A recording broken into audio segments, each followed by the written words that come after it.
And now it's time for another edition of What Would Jello Do? And I know it's been a while. I've been on tour with my band. I have lots of these to make, but right now, reporting to you live from Liberty Square, aka Zucotti Park, where Occupy is alive and well, regardless of what corporate McNews may have to say about it. Very celebratory spirit, people getting some energy back and not a moment too soon. Because to me, this is, as I said at the concert the other day in Occupy now, there aren't as many people, there aren't the tents, people may be leaving by tonight, the police are massing with lots and lots of police trucks too. But to me, Occupy, is it a movement or is it more of a spirit and a state of mind where the ripple effects are still going on? Overturning those laws in Ohio against the unions, that was Occupy at work.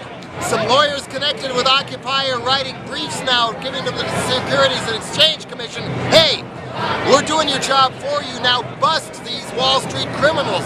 Here is your indictment, okay? And there was an Occupy-inspired strike at a little place, I think it was called Hot Grits or something, a little deli chain in New York City. The owner of the shop closed it rather than let him have a union. Then people occupied, people struck, and now it's back open with a union. So, not a moment too soon, even if you're only at maybe an action here and there, or you have actions in your own life, that's Occupy. And regardless of what some people at Occupy say, I say, occupy the voting booth. It does not mean that you have to vote for Barack Obama. I'm not going to vote for Barack Obama. I didn't last time. My conscience is clear.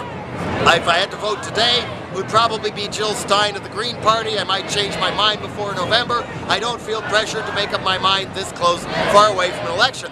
But the reason to vote, I keep stressing to people who don't think we should vote at all, is local elections. I've said this on these before, I do believe. It matters who's mayor, who is on the city council, who's on the goddamn school board, because otherwise the Pat Robertsons and Rick Santorums and Rick Perrys, they take control of the school board. We don't pay attention to state legislatures. The Tea Party takes the state legislatures, and then the union-busting laws get rubber stamped and all that. So, find a way to show up. This is long-term, 5 years, 10 years, 15 years from now.